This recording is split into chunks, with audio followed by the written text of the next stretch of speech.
اگر چاہتے ہیں کہ کوئی ایسا عمل ہو جو رونگٹے کھڑے کر دینے والا عمل ہو، رونگٹے کھڑے کر دینے والا عمل ہو، رونگٹے کھڑے کر دینے والا عمل ہو، اگر آپ چاہتے ہیں کوئی ایسا عمل ہو، ایک بار سورت اخلاص قل ہو اللہ پڑھے، صرف ایک بار، صرف ایک بار سورت اخلاص پڑھے، صرف ایک بار. اور جب پہنچے نا اللہ الصمد قل هو اللہ احد اللہ الصمد. میں یہاں بھونٹ پورا میں کچھ دن رہا اور ایک صاحب میرے پاس آئے، مجھ سے کہنے لگے کہ میرے اوپر کسی نے ایک ایسا کالا جن اور ایسا خطرناک جن مسلط کیا ہے کہ جو میں آنکھوں سے دیکھتا ہوں اور میری بیوی آنکھوں دیکھتی ہے، بچوں کو نظر نہیں آتا، کوئی گھر میں آئے اس کو نظر نہیں آتا، میں آنکھوں میں دیکھتا ہوں. کہنے لگا ایسے دیوار کے اندر چلا جاتا ہے، پھر دیوار سے باہر نکل آتا ہے، چھت کے اندر جاتا ہے اور چھت پھٹتی محسوس ہوتی ہے، ہم ڈر کے بعض اوقات ہٹ جاتے ہیں کہ چھت پھٹی ہے گر نہ جائے، پھر وہ مل جاتی ہے، پھر ایسے چلا جاتا ہے.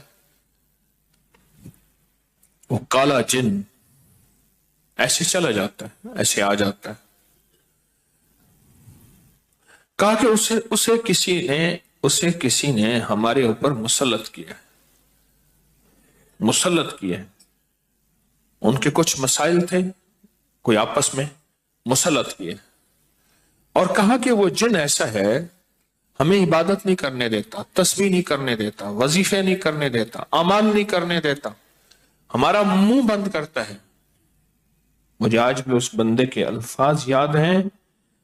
دو اس کے ساتھ بوڑھی خواتین تھیں، ایک بہن تھی، ایک بیوی تھی، بیچارہ حالات کا ستایا مارا ہوا، کوئی 60 65 کے 70 کے قریب اس کی عمر تھی. کہنے لگا کہ جب میں قل ہو اللہ پڑھتا ہوں تو اس کی گرفت ڈھیلی پڑ جاتی ہے، اور جب میں پڑھتا ہوں نا اللہ الصمد، تو کہا کہ اللہ الصمد پڑھتے ہی وہ ایک دم دور ہو جاتا ہے، ایسے جیسے کسی چیز کو کوئی دھکا دے اور وہ چیز دھکے سے ایک دم دور ہو جائے. اللہ الصمد ایک دم وہ دھکے سے ایک دم کوئی دور ہو جائے. کہا کہ ایسے ہی ہوتا ہے اللہ الصمد. اور کہا کہ بس یہی وظیفہ جو ہے، کہا کہ مجھے مفید ہوا ہے، موافق ہوا ہے یہی وظیفہ. اور کہا کہ بس اب میں صرف یہی وظیفہ پڑھتا ہوں، یہی وظیفہ پڑھتا ہوں. مجھ سے کہنے لگا آپ مجھے کوئی وظیفہ بھی دیں گے نہیں پڑھنے دیں گے، یہی اگر اجازت دے دیں. تو میں نے کہا اس سے بڑھ کے اسم اعظم کون سا ہے، اس سے بڑھ کے پرتاثیر چیز کون سی ہے؟ میں آپ کو یہی وظیفہ دے دیتا ہوں، آپ اسی وظیفے کو پڑھیں. پھر میں نے اس کو ایک ترکیب بتائی، آپ کو ہی بتاتا ہوں، شاید میں زندگی میں پہلی دفعہ بتا رہا ہوں یا پہلے بتائی ہوگی، جہاں تک میری یادداشت ہے پہلی دفعہ بتا رہا ہوں. یہ نہیں کہ چھپاتا ہوں، دعویٰ تو پھر بھی نہیں کر سکتا، بھول جاتا ہوں پھر یاد آتی ہے بازو کا. اب وہ چیز آپ کو عرض کر رہا ہوں. میں نے اسے کہا صرف ایک دفعہ سورۃ اخلاص پڑھ، اول آخر 3 دفعہ درود شریف. رونگٹے کھڑے کر دینے والا عمل، اس کا نام جو میں نے سال سے رکھا ہے رونگٹے کھڑے کر دینے والا عمل. حدیث میں آتا ہے، مفہوم ہے کہ جب بندے کی اضطراری کیفیت ہوتی ہے، بے چین، بے قرار، پریشان ہوتا ہے، مضطر، اس وقت عرش الہی ایک دم میں حرکت میں آتا ہے، رحمت متوجہ ہوتی ہے اور اللہ کا عرش ہل جاتا ہے. رونگٹے کھڑے کر دینے والا عمل، ایسا عمل جس میں انسان جو ہے بس ایک پل میں ایسے بے چین بے قرار ہو. اس کی ترکیب یہ ہے کہ والا کر درود پاک 3 بار، ایک دفعہ سورۃ اخلاص پڑھیں، اور پڑھ کے جب اللہ الصمد پہ پہنچے نا تو اس کو ہلکا ہلکا دل میں دہرائیں، اللہ الصمد اللہ الصمد، دہرائیں توجہ سے، دہراتے جائیں دہراتے جائیں دہراتے جائیں. پہلے الفاظ آتے ہیں اور سے سنیے گا، پہلے الفاظ آتے ہیں، پھر کیفیات آتی، پہلے الفاظ آتے ہیں پھر کیفیات آتی ہے، پہلے الفاظ آتے ہیں،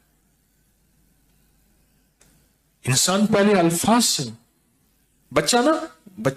اسی بچے کو آپ ایسے لوگوں میں، بچے کو ایسے لوگوں کے ساتھ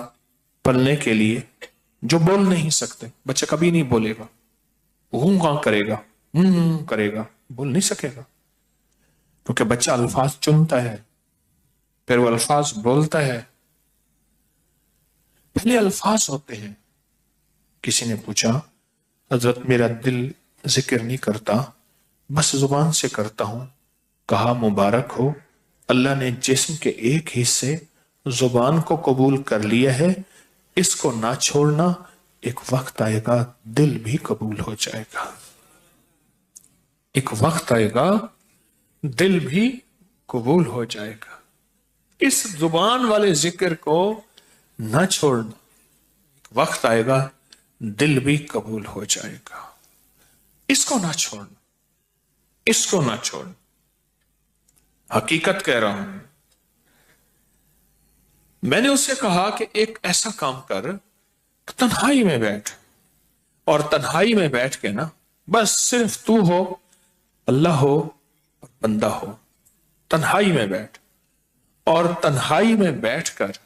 تنہائی میں بیٹھ کر آپ نے ذکر کرنا، تنہائی میں بیٹھ کر آپ نے ذکر کرنا، تنہائی میں بیٹھ کر، اور اللہ الصمد کی ضربیں لگانی ہے دل پہ، دل پہ، دل پہ۔ پڑھنی صرف ایک دفعہ سورۃ اخلاص ہے، اور جب دیکھیں نا رونگٹے کھڑے ہو گئے ہیں، اور انگ انگ میں سے آنسو بہنا شروع ہوئے ہیں، آنکھوں سے، آنسوں سے، اور دل سے، اور کیفیات سے، ہر جسم کا حصہ اللہ کی طرف متوجہ ہو گیا ہے،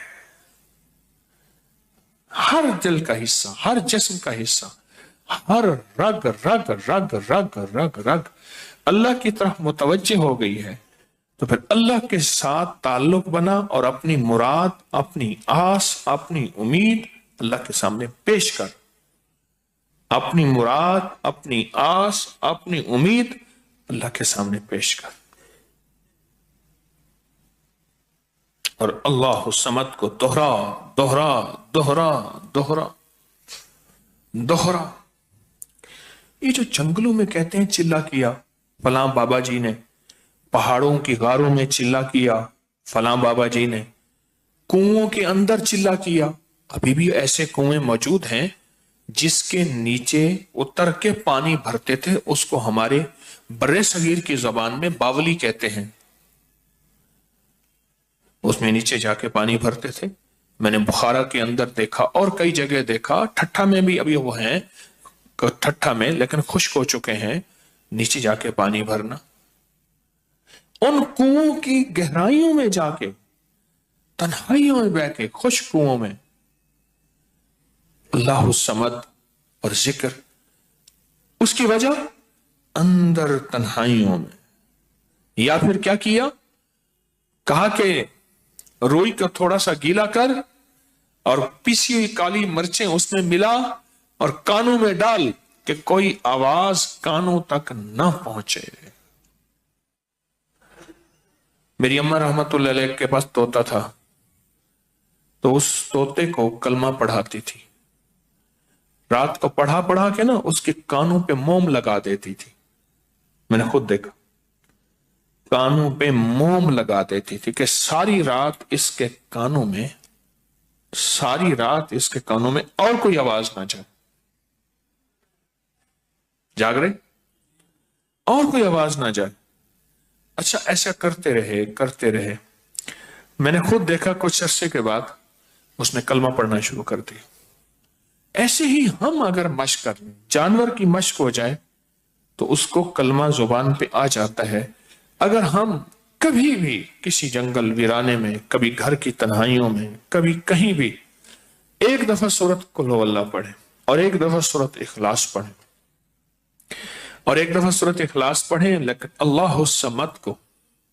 بہت زیادہ دوہرائیں۔ اصل میں اللہ میں نقطہ نہیں، صمد میں نقطہ نہیں، یہ حروف صوامت ہیں، یہ بے نقطہ حروف ہیں،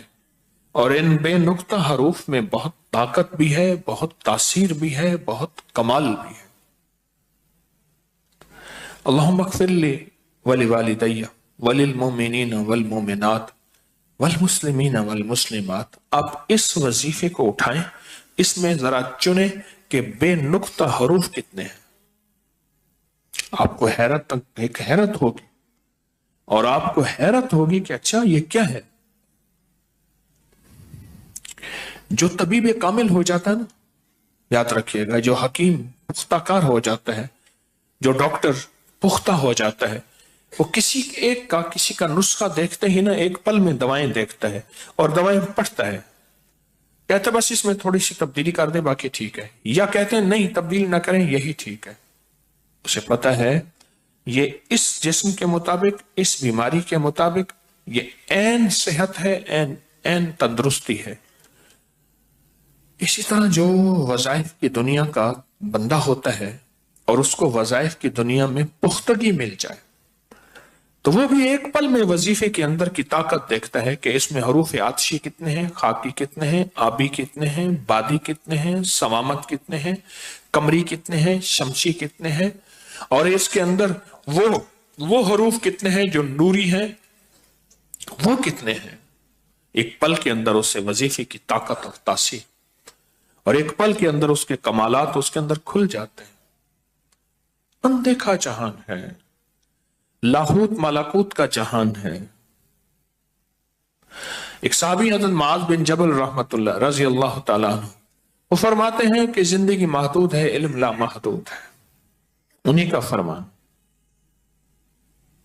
شاید انہی کا فرمان ہے کہ زندگی محدود ہے، علم لا محدود۔